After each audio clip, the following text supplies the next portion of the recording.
Right. కంచర Srikanth గారు, ఈ మార్పులు చేర్పులపై టీడీపీ చేస్తున్న కామెంట్స్పై వైసీపీ బగ్గుమంటోంది. మార్పులు చేర్పులు మా పార్టీ అంతర్గత వ్యవహారం, గెలిపే లక్ష్యంగా మాకు కొన్ని ప్రణాళికలు ఉంటాయి, దాంతోనే ఏదో ప్రజల్లోని మొత్తం వ్యతిరేకత వచ్చేసింది, అందుకే అభ్యర్థులను కూడా మార్చేస్తున్నారు, గెలవడానికి ఇబ్బంది పడే పరిస్థితులు వచ్చాయని టీడీపీ ఎలా అంటుందని వైసీపీ నేతలు అడుగుతున్నారు. సతీష్ గారు నమస్కారం. అలాగే అన్న ప్యానెల్ చక్రపాణి రెడ్డి గారు కూడా నమస్కారం. నమస్తే సార్. రవిచంద్ర రెడ్డి గారు ఈరోజు సార్ రవిచంద్ర రెడ్డి గారు నమస్కారం. ఈరోజు రెండు అంశాలు మాట్లాడదలుచుకున్నాం సార్. జగన్మోహన్ రెడ్డి గారు ఎప్పుడు మాట్లాడినా కూడా విశ్వసనీయతకి మారుపేరు. విశ్వసనీయత అంటేనే నేను, విశ్వసనీయత అంటే మేము అని చెప్పనేసి మాట్లాడుతుంటారు. అదొకటి. మాట తప్పం మడం తెప్పం అని చెప్పనేసి ఈ రెండు అంశాలు మీరు గమనిస్తే టోటల్ ఆయన ప్రసంగంలో గాని ప్రతిసారి కూడా ఎప్పుడు మాట్లాడేది ఆ రెండు అంశాలు మాట్లాడతారు. విశ్వసనీయతకు మారిపోయారు, మాట తప్పం మడం తెప్పం అని చెప్పనేసి. ఈ రోజు మనం గమనిస్తే ఎవరెవరు ఎటువంటి వాళ్ళు ఈ రోజు వైసీపీ నుంచి బయటకు వచ్చారు అనేది ఒకసారి చూస్తే, ఒకటి కోటంరెడ్డి శ్రీధర్ రెడ్డి గారు, నెల్లూరు రూరల్ నియోజకవర్గం ఎమ్మెల్యే గారు. ఆయన రాజశేఖర్ రెడ్డి గారు ఉన్న టైం నుంచి వాళ్ళ కుటుంబంతో అనుబంధంగా, అంటే పార్టీతో సంబంధం లేకుండా రాజశేఖర్ రెడ్డి గారితో వ్యక్తిగత అనుబంధంతో నడిచిన వ్యక్తి. అలాగే జగన్మోహన్ రెడ్డి గారు పార్టీ పెట్టిన తర్వాత కూడా కాంగ్రెస్ నుంచి జగన్మోహన్ రెడ్డి గారితో వచ్చేసి ఏది ఏమైనా సరే జగన్మోహన్ రెడ్డి గారిని ఎవరన్నా ఒక మాట అన్నా లేకపోతే ఏదైనా చేసినా కూడా ప్రత్యర్థుల మీద ఆ రోజు విరుచుకు పడుతూ ఆయన్ని ఒక సైనికుడిలాగా జగన్మోహన్ రెడ్డి గారితో ట్రావెల్ చేసిన వ్యక్తి. అటువంటి వ్యక్తే ఈ రోజు వైఎస్ఆర్సీపీ పార్టీ నుంచి వచ్చేసాడు. మనకి తెలుసు, కొన్ని నెలల క్రితమే ఆయన రావటం జరిగింది. వచ్చి ఆయన మీడియా సమావేశంలో ఒక మాట చెప్పడం జరిగింది.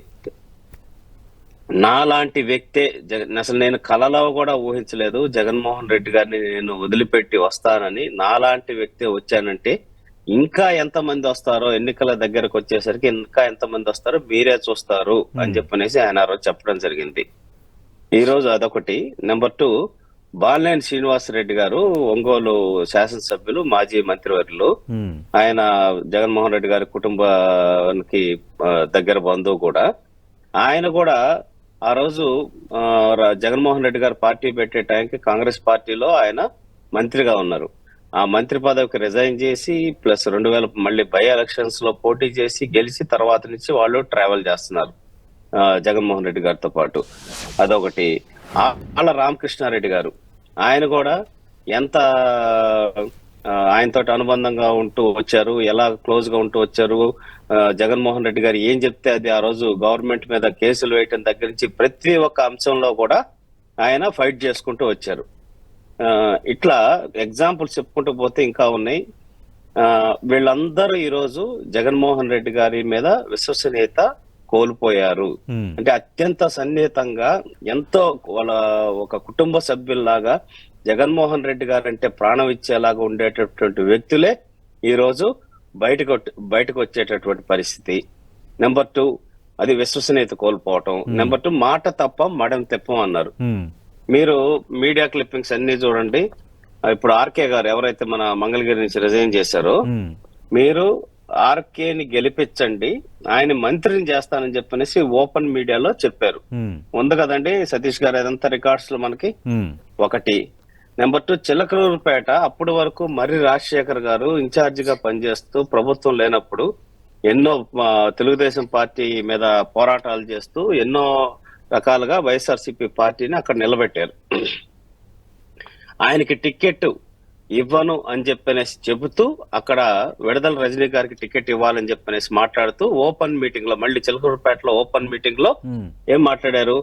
ఎమ్మెల్సీ ఇచ్చి మంత్రిని చేస్తాను రాజశేఖర్ అన్నని, కాబట్టి మీరు అందరూ అర్థం చేసుకొని కలిసిగా పనిచేయాలి, నాది మాట, నేను మాటిస్తున్నానని చెప్పేసి, నేను మాట ఇస్తే మాట తప్పను మడం తిప్పను అని చెప్పనేసి ఆ రోజు కూడా మీటింగ్ లో చెప్పారు. ఆ తర్వాత ఆ విషయంలో కూడా మాట తప్పడం జరిగింది. ఇట్లా తీసుకుంటూ పోతే ప్రతి ఒక్క దాంట్లో కూడా చెప్పిన మాట మీద నిలబడకపోవటం, అటు వాళ్ళ పార్టీకి సంబంధించిన అంశాల్లో కావచ్చు, పార్టీకి నాయకులకు ఇచ్చిన అంశాల్లో కావచ్చు, అలాగే ఇటు ప్రజలకు ఇచ్చిన వాగ్దానాల్లో కావచ్చు, అది 2.5 లక్షల ఉద్యోగాలు ఇస్తా అంటాం కావచ్చు, సిపిఎస్ రద్దు అంటాం కావచ్చు, మద్యపాన నిషేధం అంటాం కావచ్చు, ఇట్లా ప్రతి ఒక్కటి దాంట్లో కూడా మాట తప్పుతూ వెళ్తూ ఉన్నారు కాబట్టి ఈ రోజు 100% ప్రజలలో మన మీద వ్యతిరేకత వచ్చేసింది.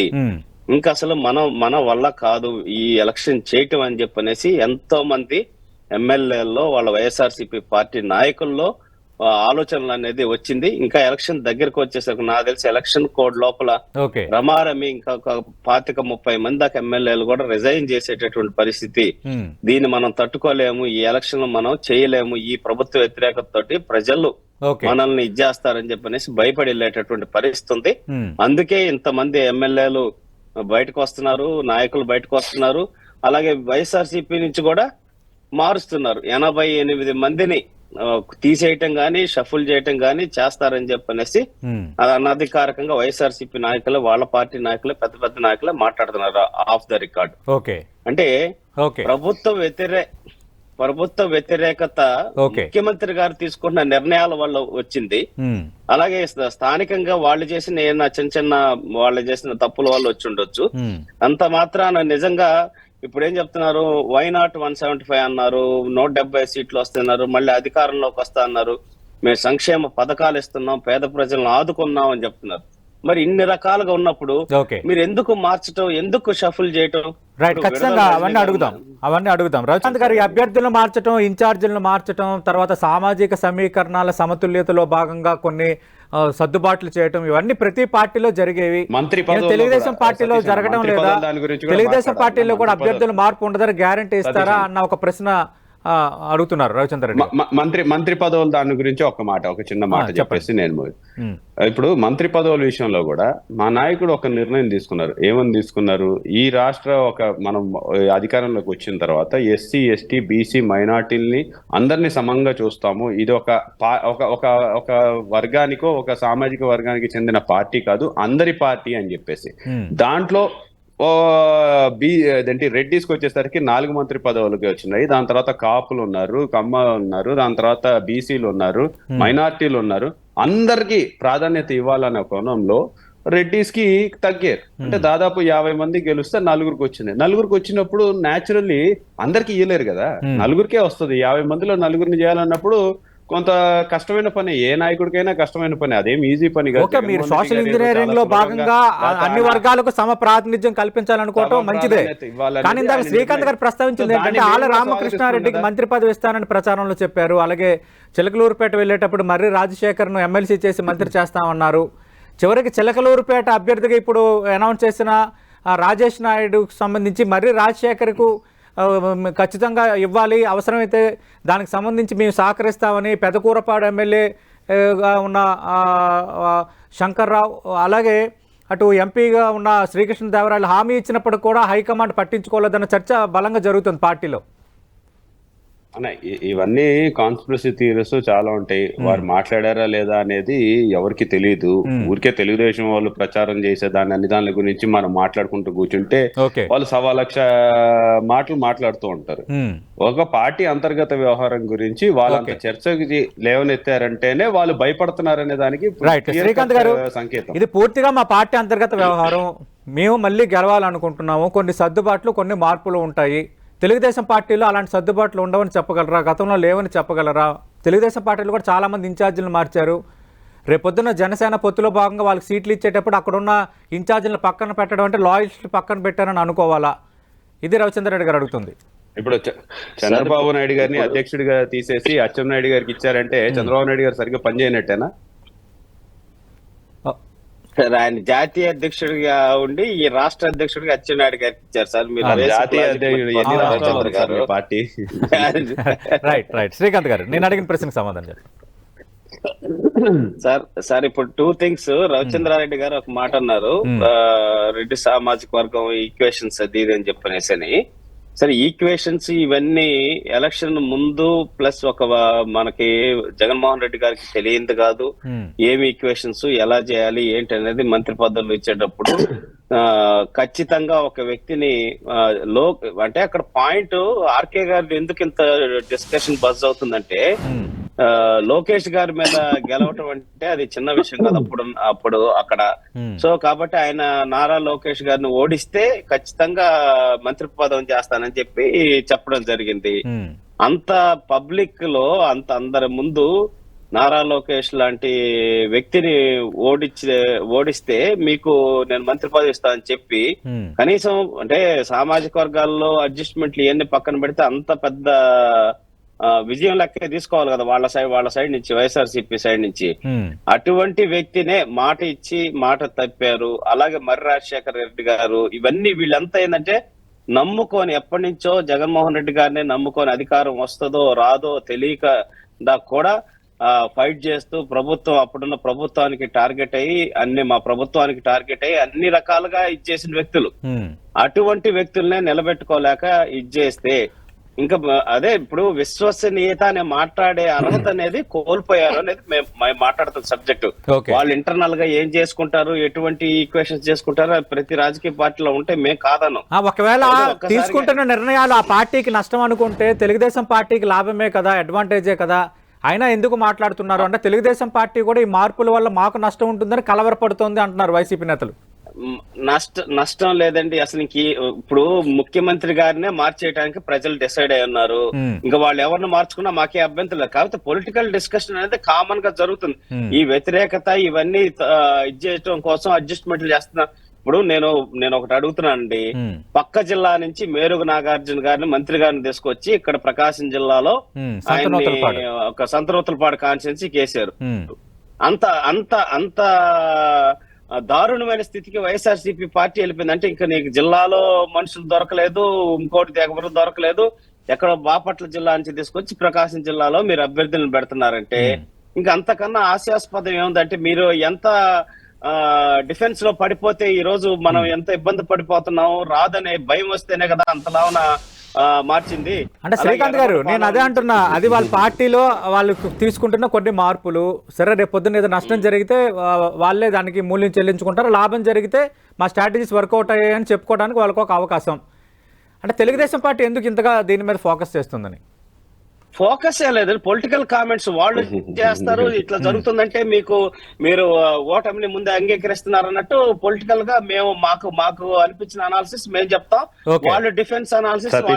రవిచంద్ర రెడ్డి గారు తెలుగుదేశం పార్టీ గారు ఇక్కడ వైఎస్ఆర్ కాంగ్రెస్ పార్టీలో మార్పులు చేర్పుల మీద మీరు కామెంట్ చేస్తున్నారు. ఇప్పుడు 23 మంది సభ్యులు గత శాసనసభలో మీకు ఉన్నారు, గెలిచారు. అందులో 4 ఇప్పుడు వైఎస్ఆర్ కాంగ్రెస్ పార్టీకి అసోసియేటెడ్ సభ్యులుగా ఉన్నారు. ఆన్ రికార్డ్స్ తెలుగుదేశం పార్టీ సభ్యులే.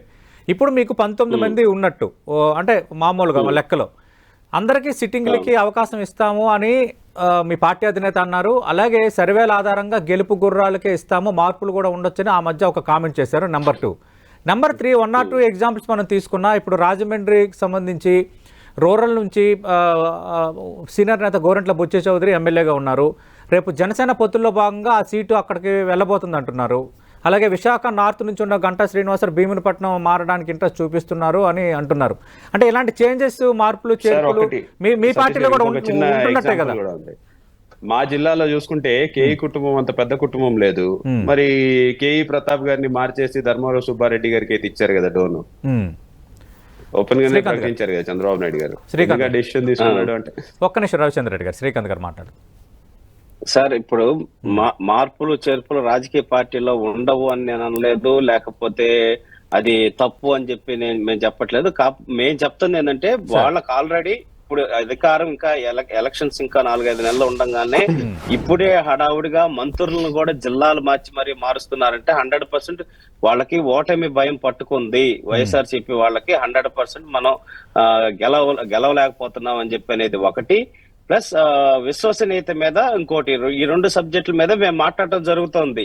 ఆయన ఆర్కే సబ్జెక్ట్ కావచ్చు, మర్రి రాజశేఖర్ గారి సబ్జెక్ట్ కావచ్చు, ఇట్లా ఎవరైతే మన శ్రీధర్ రెడ్డి గారు, కోటంరెడ్డి శ్రీధర్ గారు, అలాగే బాలినేని శ్రీనివాసరెడ్డి గారు, వీళ్ళందరూ హార్డ్ కోర్ వైఎస్ఆర్సీపీ కంటే ప్రాణాలను పెట్టి పనిచేసినటువంటి వ్యక్తులే ఈ రోజు జగన్మోహన్ రెడ్డి గారి మీద తిరుగుబాటు చేసి జగన్మోహన్ రెడ్డి గారిని విమర్శించేటటువంటి పరిస్థితి వచ్చింది. ఆర్కే గారు ఏం మాట్లాడలేదు అంటున్నారు రవిచంద్రారెడ్డి గారు. ఆర్కే గారు మాట్లాడారు, ఇది అడ్డం పెట్టుకొని నన్ను ఎవరైనా విమర్శిస్తే మీ ఒక్కొక్కరి జాతకాలు బయట పెడతానని చెప్పనేసి అని క్లియర్ కట్ గా వార్నింగ్ ఇవ్వటం జరిగింది. మీరు అది కూడా చూశారు మీడియాలో. అంటే ఆయన కమెంట్ చేసినా కూడా చేస్తారు. మా పార్టీ గురించి కాదండి, మీ పార్టీ గురించే చెప్పారు రవిచంద్ర వీడియోలు చూడండి క్లియర్ గా. కాబట్టి దాని గురించి చేంజెస్ గురించి కాదు, ఇక్కడ విశ్వసనీయత, మాట తప్పం అనేది ఇట్లాంటి సబ్జెక్ట్ ఒకటి, మంత్రుల్ని జిల్లాలు మార్చి మరీ తీసుకొచ్చి పెట్టేది ఒకటి. అసలు ఇక్కడ ఓవరాల్ గా వ్యక్తులు పక్కన పెడితే, అంటే ముఖ్యమంత్రి గారు చేసే నిర్ణయాల వల్ల, ముఖ్యమంత్రి గారు తీసుకున్న నిర్ణయాల వల్ల, ఆయన పరిపాలన వల్ల ఈ రోజు ప్రజల్లో తీవ్రమైన వ్యతిరేకత వచ్చింది. దాన్ని కొంత ఎమ్మెల్యేల మీద రుద్ది దాన్ని అడ్డం పెట్టుకొని వాళ్ళందరూ కూడా మార్చేసేటటువంటి పని కూడా జరుగుతోంది. అది వాళ్ళ అంతర్గత విషయం, మాకు అభ్యంతరం లేదు. కాకపోతే 100% ఓటమి అంచులకు వచ్చారు కాబట్టే ఈ రోజు ఖచ్చితంగా తెలుగుదేశం పార్టీ గెలుస్తుందనే ఇతోటి ఆఖరి ప్రయత్నంగా దింపుడు కళ్యాణ ఆశలు అంటారు కదా, చనిపోయిన వాళ్ళని శ్మశానానికి లాస్ట్ లో పెట్టి ఒకసారి పిలుస్తారు, ఆ టైప్ లో ఇటువంటి మార్పులు చేర్పులు చేస్తున్నారు అనేది మా అభిప్రాయం. అంతే. రైట్ చూద్దాం. నిజంగా ఈ మార్పులు చేర్పులు పార్టీలో గెలుపు కోసం అని వైసీపీ చెప్తోంది. దీని వెనక ఓటమి భయం పట్టుకుందని టీడీపీ అంటోంది.